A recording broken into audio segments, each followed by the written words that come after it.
50 Cent has just revealed every major clue surrounding the murders of Tupac and Biggie. And once you connect the dots, it becomes clear the story goes far beyond just Diddy. Newly surfaced footage from Tupac's quad studio shooting 30 years ago has come to light. And in this video, we break down every frame, every interview, and every moment leading up to Biggie's death, unpacking the evidence 50 Cent has brought back into the spotlight. Who killed Tupac and Biggie? And I think both of these dudes were assassinated in some kind of way. More Biggie than Tupac. I think Tupac might got killed by a dude that they had an incident with earlier that day. But Biggie's seems a little JFK. Governmental to me. Big developments in the case of Dwayne Keefe D. Davis, the man accused of orchestrating the murder of rap icon Tupac Shakur back in the 1990s. All these years later, the former gang leader is behind bars in Las Vegas and is insisting the case be thrown out. And he is implicating another music legend who's making headlines, Sean Diddy Combs. Welcome to Sidebar, presented by Law and Crime. I'm Jesse Weber. Dwayne Keefe D. Davis is said to be behind one of the most infamous killings in history. Tupac Shakur, the 90s rap superstar, was gunned down while riding in a car with Suge Knight after the Mike Tyson fight at the MGM Grand. And over the years, there have been multiple investigations into Tupac Shakur's murder, but there has been one man who has seemed to implicate himself in the assassination again and again and again. Dwayne Davis, also... Let's rewind to the early 90s when Snoop Dogg, Dr. Dre, and Tupac ruled the West Coast, while the Notorious B.I.G and Puffy dominated the East. These were the biggest names in hip-hop, creating some of the greatest rap music ever recorded. Tupac quickly established himself as a powerful voice and leader in the industry, but everything shifted with Biggie's debut album, Ready to Die. Puffy ran Bad Boy Entertainment, and Biggie was his crown jewel. When the album dropped, Tupac was instantly impressed and began spending time with Biggie, and that reportedly made Puffy nervous. He knew that if Biggie ever chose to align with Tupac and Death Row Records, Bad Boy couldn't compete. Puffy tried hard to pull Tupac into his circle, but Real recognized Real, and Puffy never truly earned that same respect. Right. But Kirk Burrows, I want to go back to this interview that he did with Rolling Stone. He said that Diddy, he was jealous of the relationship between Tupac and Big. And he also went on to say that Diddy, he wanted to be friends with Tupac, but Tupac wasn't interested. Diddy and Tupac was friends at first, bro. I remember the time me and Diddy rolled up to Pac in, I think it's what's the name of that club? The Roxy. There was some kind of concert going on, and they was talking and everything. They had a friendship. I don't know why their friendship fell out. Their friendship was before before Biggie and Pop. So I don't know why they fell out. I know every girl that Tupac had, Puff wanted and got. So did he have jealousy? Yeah, he had a jealousy of Pac. But I think that it was more so that he knew Big was the meal ticket. And that Pac wanted Big to be with him with Thug Life, but he didn't have the money at the time. And when Big got the money from Puff, Pac gave him the blessings to go with him, but he also told Big that he had to watch Puff because Puff was going to rob him blind. Then everything changed. As this story shows again and again, violence began creeping into conflicts that should have stayed in music. On November 30, 1994, Tupac was robbed and shot multiple times in the lobby of Quad Recording Studios in Manhattan while arriving for a late-night session. Police officially labeled it a robbery, yet none of Pac's jewelry was taken. In later interviews, Tupac claimed he believed Diddy was connected to the attack, though no charges were ever filed, and despite those suspicions, Pac never sought revenge.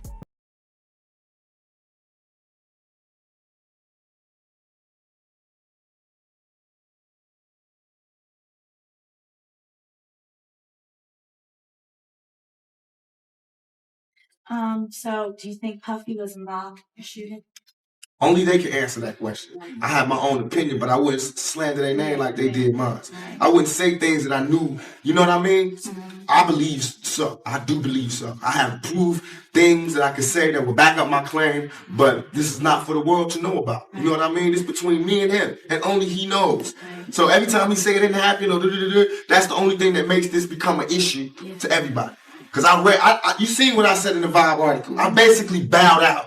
It was going to go ahead about my life. The next issue, that wasn't even the next issue because them cowards waited about 4 issues before they got their story together. 4 issues later, half of New Yorkers commenting on me getting shot. And before, they was all like, we didn't see nothing. In the first issue, read it, Vibe viewers. Nobody seen shit. The 4th issue, when they came back with a reply, everybody knew what I did. They knew what I said. I was acting. Who gets shot 5 times in acts? Oh, I didn't get shot 5 times in their vision. I only got shot once because they found the bullet. The police found it, but now they the cops. Now they doing detective work. They found the bullet. Oh, you found the bullet, huh? Diddy publicly denied any involvement in the shooting, but Tupac remained convinced otherwise. He had gone to Quad Studios to meet Biggie, and from his perspective, both Biggie and Diddy shared responsibility. That belief fueled a growing rift that soon exploded into the East Coast-West Coast rivalry, an industry war that would ultimately end in the tragic deaths of both Tupac and Biggie.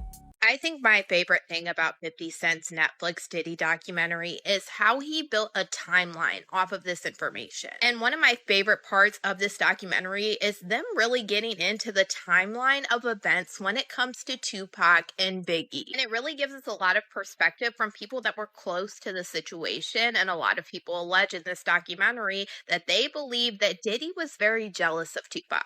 And they pretty much go through everything from the quad incident and Tupac believing that Puffy was behind it, like he said in the Vibe interview. And they lay out this whole timeline of the downfall happening perfectly, in my opinion. We are even hearing from Greg Kading, the detective that worked on Tupac and Biggie's case in this documentary. He is the investigator that did that proffer agreement with Keefe D way back in 2008, where Keefe D alleged that Diddy tried to offer him $1 million to take out Tupac and Suge Knight. And Tupac's trial with Keefe D is coming up very soon in early 2026. And we know that Diddy's name has been dropped at least 200 times during these proceedings already. So this is one case that I am definitely waiting for and I am going to cover. In Keefe D's 2008 proffer agreement, he alleged that Diddy's friend Zip Martin is the one that gave him the weapon that was used to take out Tupac. And Keefe D told the investigator Greg Kading that Zip Martin had a special compartment to keep this weapon in his car that he drove to Las Vegas. And in this documentary, we have Greg Kading confirming that Zip Martin did drive the same type of vehicle that Keefe D alleged to Las Vegas this night. And then during this documentary, we heard from the former president of Bad Boy, Kirk Burroughs, who alleged during this time,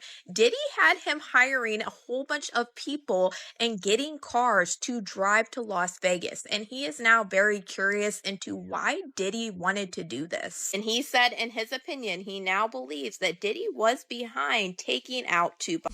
After the Quad Studios shooting, Tupac released a series of diss tracks aimed directly at Biggie and Diddy, escalating the tension even further. The rivalry continued to intensify until everything took a darker turn once again. Nearly 2 years later, on September 13, 1996, Tupac was killed in a drive-by shooting in Las Vegas, marking a tragic turning point in hip-hop history. Now, it was this documentary that claimed, which we know wasn't true. Yeah, check this out. We don't talk about things that are nonsense. We don't even entertain nonsense, my brother. So we're not even going to go there, with all due respect, but I appreciate you as a journalist asking. Thank you. Because listen, 7 years ago, I'd have been like, yo, did you hire somebody to kill Pac? But no, you do it like a journalist. Yeah, no, I mean, we wouldn't even get into nonsense like that. You know what I'm saying? It's nonsense. Which we never believed, by the way. Yeah, thank you. Oh, wait, maybe I said that shit to my brother because he got Tupac killed.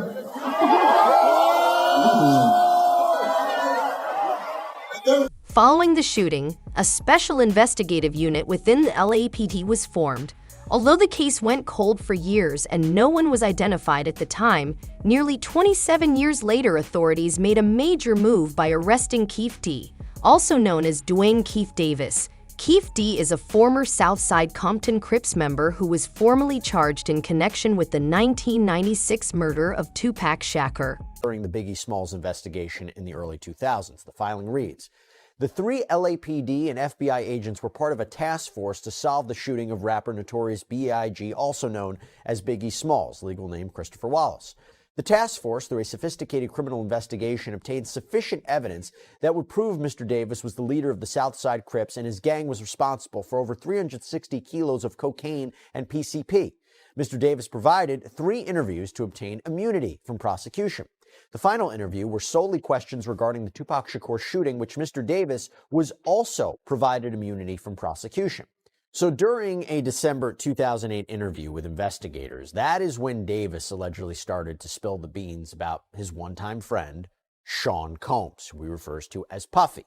He claims Sean Puffy Combs solicited Mr. Davis to kill Suge Knight and Tupac Shakur for $1 million. Eric Zip Martin, an associate of Puffy Combs, provided Mr. Davis with a gun to exact revenge on Tupac Shakur for the beating Mr. Anderson received. Now, Davis reportedly told the investigators that even though the job had been partially completed and Shakur was killed, neither he nor Anderson ever got paid. He later revealed that he believes Combs had paid the go-between Zip Martin, who he claims kept the money for himself. And he said much of the same thing in a 2009 interview a year later, because according to the motion to dismiss, the Las Vegas Metropolitan Police Department, as far back as 2009, was in possession of the same set of facts that the Clark County District Attorney is now alleging makes Mr. Davis responsible for the murder of Tupac Shakur. The Clark County District Attorney's Office has offered no reason as to why it waited another 14 years to prosecute a case against Mr. Davis. Mr. Davis has been irreversibly prejudiced by this unnecessary delay in prosecution of this case. Hide $1 million, brother. You ain't going to cash that in the check cashing place. You signing that over to somebody. I said 1,000 times, and I'll say it 1,000 times again. Eric Von Zip showed me and my man Boom Dang, a.k.a. my man Slick, a check for $1 million. We don't know, and everybody trying to say, lying, talking about half of it got paid, 500. I don't know. I know when I asked him about, we asked him, do we ask? No, we didn't ask him. I know when he showed us the check and he walked away after he showed us the check for the $1 million, you understand? I asked Boone, I said, yo, Boone, when did he get a record label? He said, you know how Zip is. I said, when did he get a Zip record label? Zip had a check for $1 million. He said he got it from Barry Hankerson and Jimmy Henchman for his record label, Black Ground Records. So now, if that's true, we know Jimmy Henchman and Puff was cool. You should be able to trace $1 million if that's the truth. If that's the truth, you should be able to trace that, where it came from. Why did he get it? Is that true that he sold a record label to them? And this was all after Pac's death. Suge Knight was also wounded during the attack, suffering a gunshot to the head while Tupac was being hit. Years later, Suge would claim that Keefe D. had confessed to being involved in Tupac's killing, a statement that added another layer of controversy to the long-running investigation. He said, but I'm going to give you something that's real true, and I've been wanting to tell you because we've been knowing each other, since we was kids. So Keefe D was like, look, I need the money.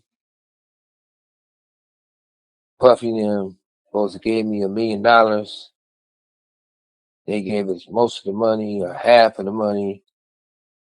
And that's how everything unraveled for is what happened in Vegas. At that time, I'm on parole. I look to the left, look to the right. The whole place is packed. So I'm like, I gotta go take a piss. Let's have this conversation in the restroom. He was like, man, I ain't going in that restroom with you. And good thing he didn't, because even though we was friends, but if a motherfucker pays you to kill us, I got a bullet into my skull, and one of the best friends I had ever had in life is Pac, and he ain't here.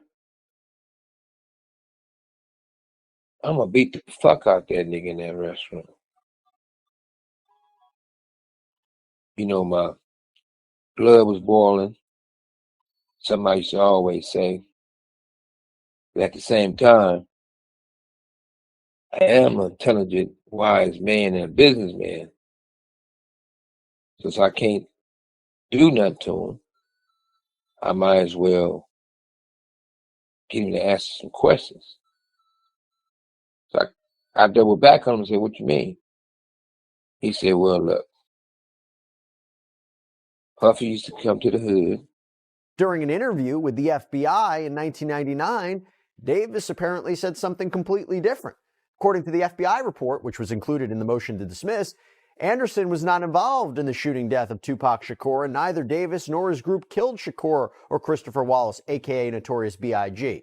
Davis does not know who killed the two rap stars. He believes that either individuals from New York associated with Puffy Combs or individuals associated with Death Row Records could have killed Shakur, and that individuals associated with Death Row Records killed Wallace. Okay, so again, changing stories.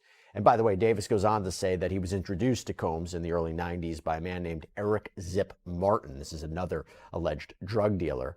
And this is where we get into it. So the report reads, in or around 1992, Martin introduced Davis to Sean Puffy Combs. Davis recalls the introduction occurring at the Paradise nightclub on Santa Monica Boulevard. After speaking with Combs, Davis agreed to allow Combs to use his 1964 Chevy in a music video. The video featured the artist Usher. After the vehicle was damaged in the production of the video, Combs paid $2,500 to have it repaired. And by the way, according to Davis, Combs was scared of Suge Knight. And this was a man who had a reputation for being, sometimes violent and extreme. And that moves us now to this DEA report. So there was a DEA report from a 2008 task force meeting with Davis that was also included as an exhibit in the motion. And in it, Davis talks about the murder of a man named Jai Robles. This is Knight's bodyguard. He was killed in Atlanta in 1995. And according to Davis, he'd heard a rumor that an associate of Combs had killed Robles. The report says Combs requested to speak to Davis and asked Davis if he thought it was safe for Combs to come to Los Angeles for a concert. Combs expressed his concerns about Knight and possible retaliation related to the Robles murder. Davis advised Combs that he would provide 40 or 50 tickets to the concert. Davis could provide an entourage. Combs agreed, and Davis and his crew, in fact, attended the concert in support of Combs. Davis recalls the concert taking place in Anaheim, California. It was at this event that Combs began to solicit Davis to kill Knight and Shakur. Combs asserted something to the effect of, "I'll give anything for those dudes' heads." Finally, one of the most intriguing pieces of the puzzle emerged nearly 20 years after Tupac's death, when his brother, Mopreme Shakur, revealed that Diddy had reached out to him about the shooting. Despite this revelation, Diddy has consistently denied any involvement and has worked to distance himself from the incident as much as possible. An LA Times article in 2008 alleging he'd been involved in your brother's death. What did he say that day when he called you?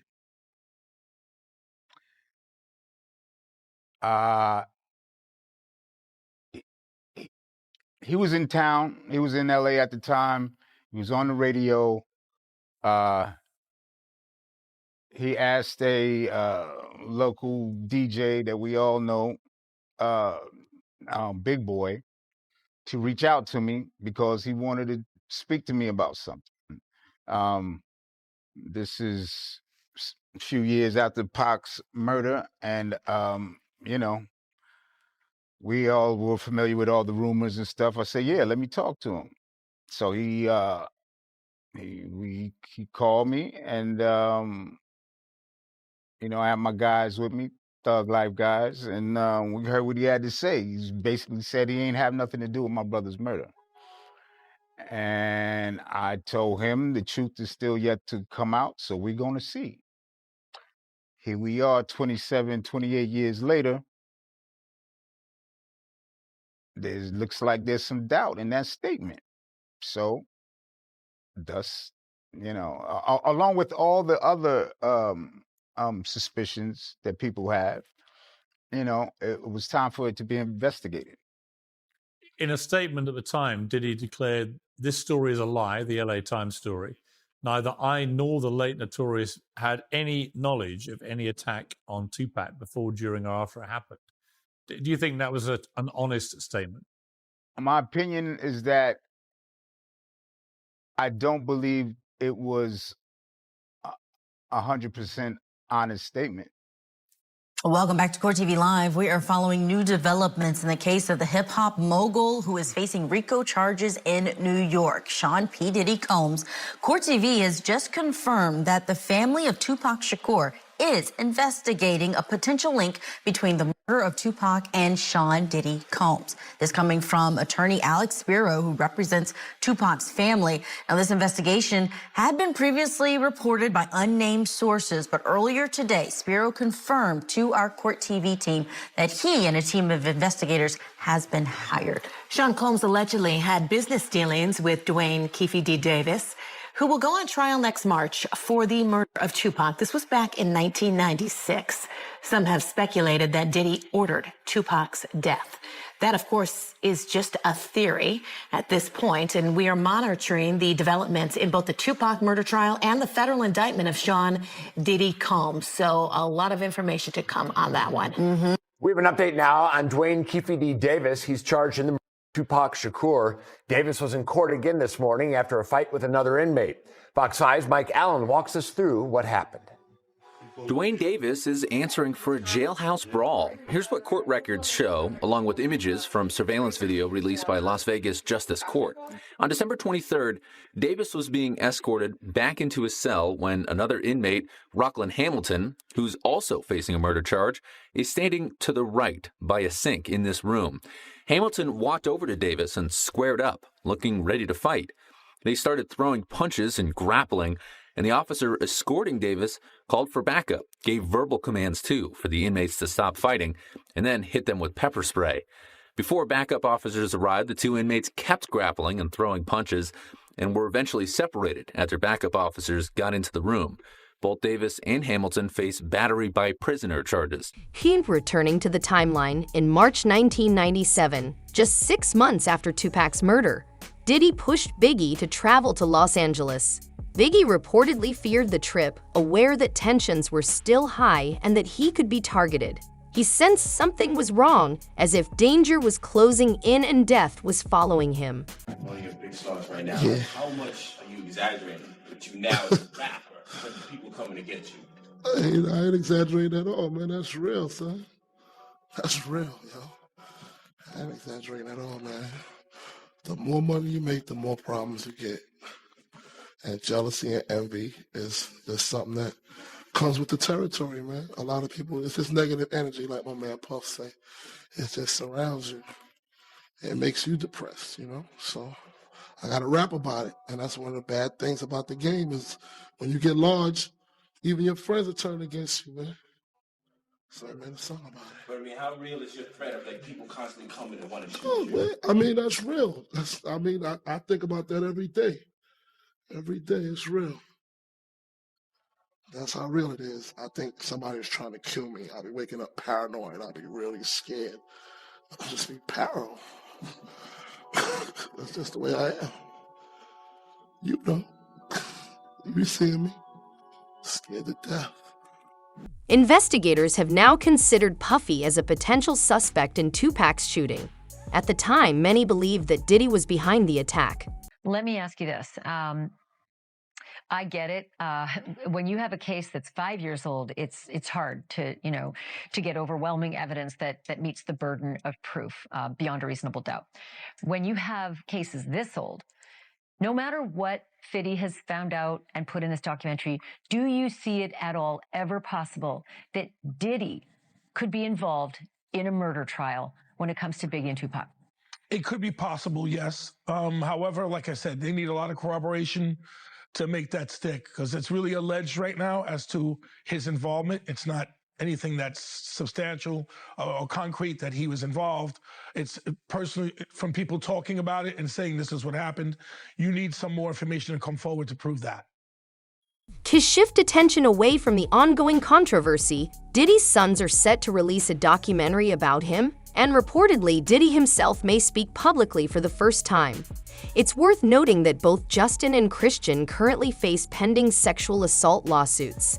If Diddy participates, that would put 3 alleged predators in the spotlight, potentially using this documentary to deflect blame for however long the narrative lasts. Zeus Network has a new Diddy documentary coming out, and this time it is coming from the perspective of Diddy and his sons. All the time I thought we were about to leave Diddy in 2025. Well, this documentary is coming in 2026. And a lot of people, just like myself, are already not feeling this new documentary coming from Diddy's sons. A lot of people aren't happy about it and actually shocked that the owner of Zeus Network, Lemmy, is doing this Diddy documentary. But what a lot of people fail to forget is Lemmy and Diddy have been friends for quite some time. Of his children arriving in court for day 1 of their father's sex trafficking trial in New York.